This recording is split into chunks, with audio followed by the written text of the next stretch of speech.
Well, thanks for tuning in to watch this video on the refurbishing of a Rockola 436. This is a 1968 model. I'll show it to you here in a second. It's a little earlier than I like to purchase, but it was available. It was complete and unmolested for under $200, and I really couldn't turn it down. And it has turned out successfully, so I wanted at least to share that. There's some pluses and minuses with this box that we'll go over here in a second. One of the nicer things is you can still actually see the mechanism in a way. There's a open area of the glass that's sort of cool, so a lot of people like that. I believe this would be the last of the American jukeboxes, other than the reissue One More Times and that type of thing, to have a visible mechanism. So for that alone, it might be worth considering if you run across one of these. So I'm going to show you the box now, and then we'll go over some of the different features that were present before the Model 448 that are, some of them are good and some of them aren't so good. So let's look at the box now. Here is the 436. This is the 100 selection model. The 437 was the 160 selection model. But again, I like this box. The cabinet quality seems to be a little bit better than some of the 442, 444 models. The chrome is certainly better than the early Capri era and the GP 160s. This chrome actually held up pretty well as opposed to the early 60s Rockola. I like the skyline view up here. This was classic 60s. The 70s boxes didn't have this, so if you like that feature. The two woofers are up top here. The two tweeters are up top. The two woofers are down here. And as you can see, there's an aperture here where you can view the record playing, and there's a record now playing indicator that spins. This is not the light sequencer they had later. It's not as cool, but it's still useful. So that's pretty much it externally, and then we'll go over the inside here in a minute. This selector is letters and numbers, as opposed to the 448 and later, which had the 1, 2, 3 digit selector. This is a simpler setup, and if it works, if the keyboard is still good and the push button switches underneath haven't rusted, you can get pretty good reliability out of this without the concern of the selection control panel and all those diode boards and SCRs that are present in the later models. This is truly a simpler era. Lifting the lid, you see the keyboard selector here, letter and number. What has to happen is the solenoid has to kick in. The solenoid is sort of unique in this one. The solenoid has to kick in, and then once it does, then when you push a letter and a number button, they will lock here on the side, and that starts the right-in motor. It's much simpler than the later models. This solenoid, however, is on all the time. I'll show it to you over here. It's a unique solenoid, so it does tend to get a lot of wear. Now, this one only has, I believe the coils are about 12 ohms when they're new. This one has only a 6 ohm coil, but it still works well. But notice that it has a fixed excursion here and a spring. This one is from a 448 on, and the bar just comes right out. That's not true, so you really can't interchange them. This solenoid in the 436 is present in the 437, 435, and 440. So you would need to, if it burns out, you would need to get a solenoid from one of those models. There may be others, but with the way the keyboard is configured on these, over on the right with the vertical lines of letters and numbers, not horizontal across the top, this is the solenoid you will need. And if it's on free play, it's on all the time, which is a concern. You may want to put a free play button, credit button on the side of the machine to just give credits when you need it, so the solenoid doesn't take such a continuous hit. And of course, the credit button is under here on the credit unit, and you can figure a way to get 2 wires over to the side of the cabinet, drill a hole. I'm not recommending that. I'm just saying if you have a problem with your solenoid burning out on free play, that's certainly an option. The mechanism itself is similar to the later models. Remember that pre-448, the motors run on 28 volts DC as opposed to 24 volts with the 448 and newer. But that's usually not an issue. This one happens to have a very nice mech shroud with a metal insert there, which is cool. The cartridge is still the same M44 Shure cartridge, which is really an excellent cartridge, starting in about the 445. I'm sorry, the 435. So the sound from that point of view is good. Now, things I don't care so much about this machine. Oh, by the way, the cancel arms on the pre-450 are metal, not plastic, and they don't wear down as readily as the 454 to 470 models. So that's a good thing. The motor's the same, speakers are about the same. Now, what I don't like, and we'll go over the amplifier a little bit later, but the amplifier is like in 5 pieces. You've got the amp, and you've got the preamplifier here, which is separate. And by the way, that's very difficult to replace the capacitors in it. I had trouble with it, to be honest. I did get it done, and my amp works, but I think, frankly, I was just lucky. But notice that the power supply is on the bottom of the machine, so certainly if your machine has had any water damage, you probably want to steer away, because I don't like components like this on the floor. The volume control is on the back. It's separate from the amplifier. That's not, in my opinion, a desirable trait. And also the output transformers and the speaker divider network is again on the bottom of the cabinet. So for me, who is not an expert in electronics, and to bench test this amp, my gosh, you've got to get 5 components together plus the speakers. Pretty tough to do just for one amp, which was only in probably the 436, 437, and maybe the 440. So it's complicated. Now, the other good thing, though, is the amp just simply picks up 115 volts from the power supply. There's no step down voltage, so that indeed is simpler than was in later models.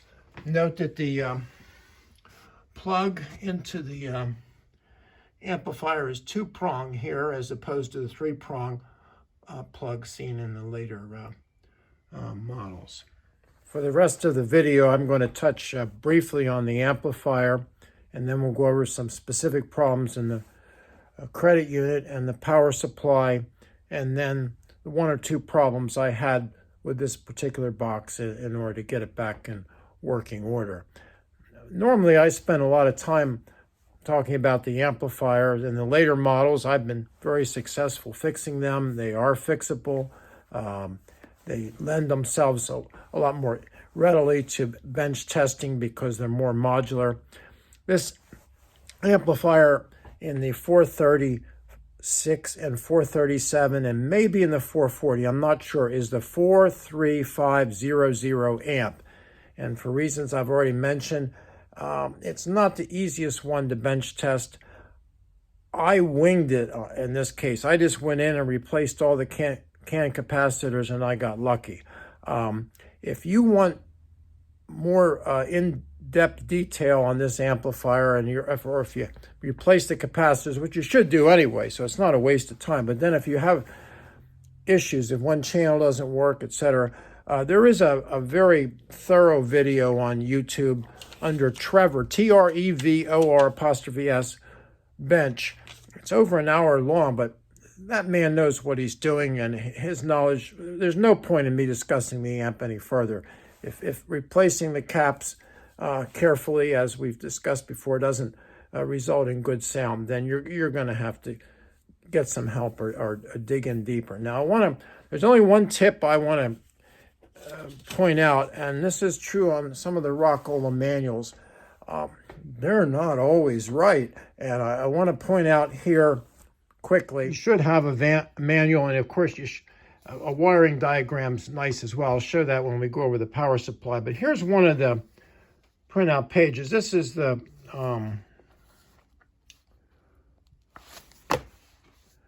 preamplifier assembly, and so there you can see there's two can capacitors here. They're 125 microfarads each, and this is where you can get in trouble, because it looks like they're aligned, the positive toward the left and the negative toward the right, or the indentation. Well, guess what? This one goes the other way. This one is correct, but this one is in the machine, in the preamp, it's in there reversed, and wow, that would be a big problem if you were just following. So as a general rule, if a capacitor is aligned positive in one direction, negative in another, don't mess with that, even if the manual tells you otherwise. I've had several other examples in the Rockola manuals of incorrect information. So if you get anything out of this video, just remember here, C7, the positive is over here, the negative, this is not correct, at least in my preamp. So be careful. Look at the orientation of all capacitors you replace, and that should trump whatever's in the manual, especially if they're original capacitors, because you really don't want to reverse a can capacitor. That's not generally a good thing. Okay, that's all I'm going to say for the amp, because I can't really, after doing only one, I'm really not qualified to give any more advice other than what I did. Now, I want to go over the power supply just briefly. There are no capacitors in this power supply that need replaced as with the newer models. The main structure in here is this rectifier. This supplies negative 28 volts, and those voltages come out on two pins. They come out on pin, this is the 12 circuit white Molex connector on top. They come out on pin 2 and 3, okay? One of those supplies 28 volts. It goes up to the amplifier for the mute relay.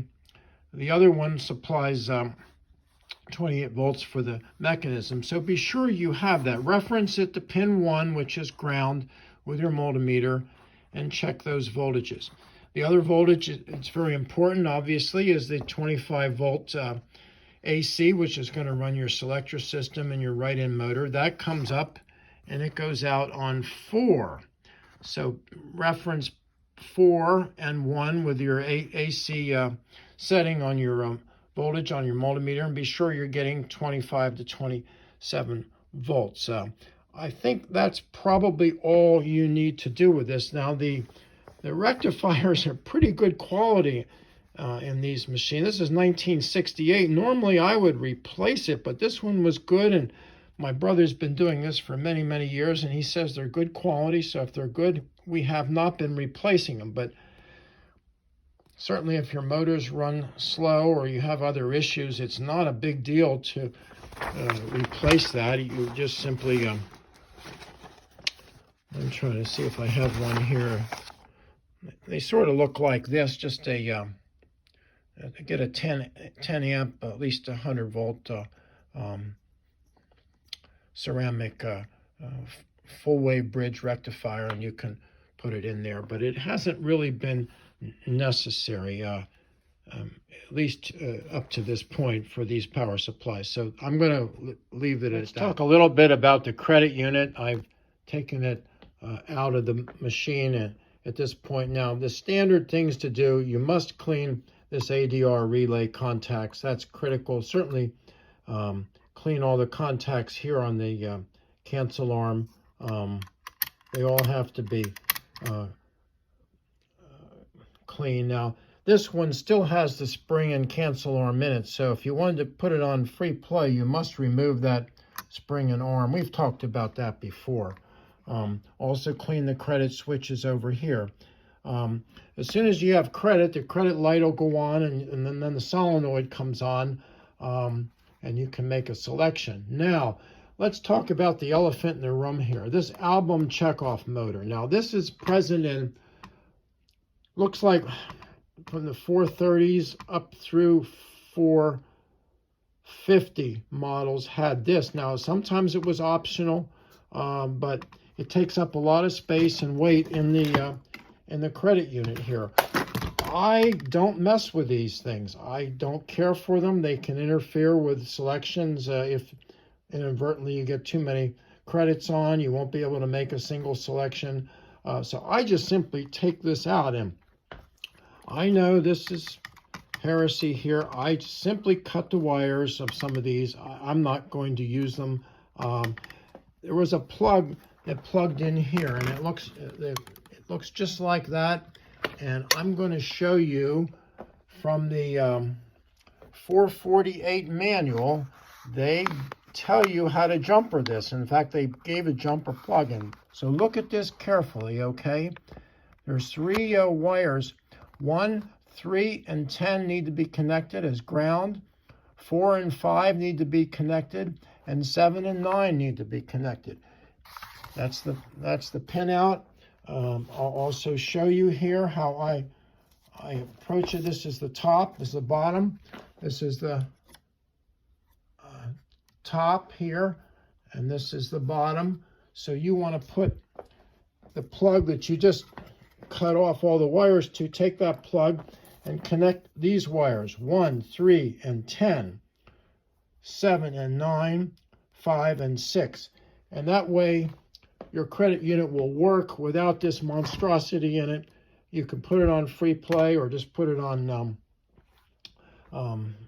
coin, or better yet, probably a button on the side. And that, I think that solves a lot of your problems.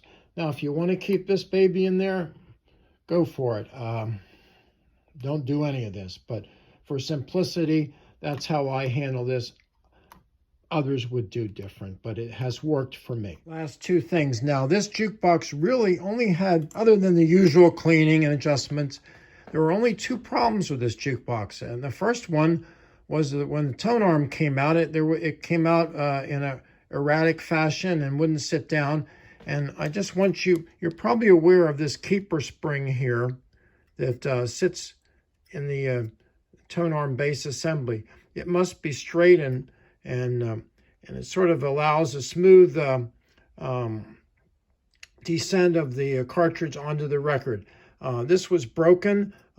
Be aware that this can happen. This is what it looks like in the back. It takes a little finagling to replace it, but sometimes these are all bent. They should be straight, and mine was broken off entirely. So just be aware of that. If your tone arm isn't acting properly, look at this keeper spring. And then the other thing that was wrong, it wouldn't select when I got the machine, and I went up I took this cover off, but you can see here there was a 2-watt resistor here that looked to be fried, and indeed it was fried. And so there was no, this goes to ground. It should be around 350 to 390. So I replaced it with a 5-watt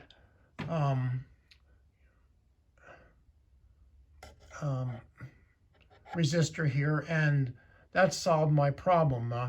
The solenoid sits behind here. You must clean all these switches, be sure all the springs are on there. But to be honest, it's a fairly simple process here. The manual helps, and you should be able to navigate that pretty well. Now, the selector you've got to clean all these selector switches, and I just spray CRC and I push them till I can't push them anymore. Back and forth, back and forth, back and forth, all of them. And note that the reset button was also bad on mine, and that was a problem. I think that was why the reset, if you look at the schematic, the reset button gets a lot of power through it, and if it's shorted, you're going to have trouble. So be sure to clean that switch as well. Mine was faulty, and I had to replace it, and that was the third problem. But okay, well, that's all I have to say at this point. I hope you got something out of this video. I'm trying to, address specific issues about specific machines now as I get them in and fix them. And so going forward, the next video will probably be a different machine that I'm fixing for the first time, and would have more information to share. There are a lot of good YouTube videos out there. I'm probably not one of them, but I think I have something to offer here, and I've certainly worked on enough of these machines now to be able to offer some useful advice. So, all right, till next time, thanks a lot.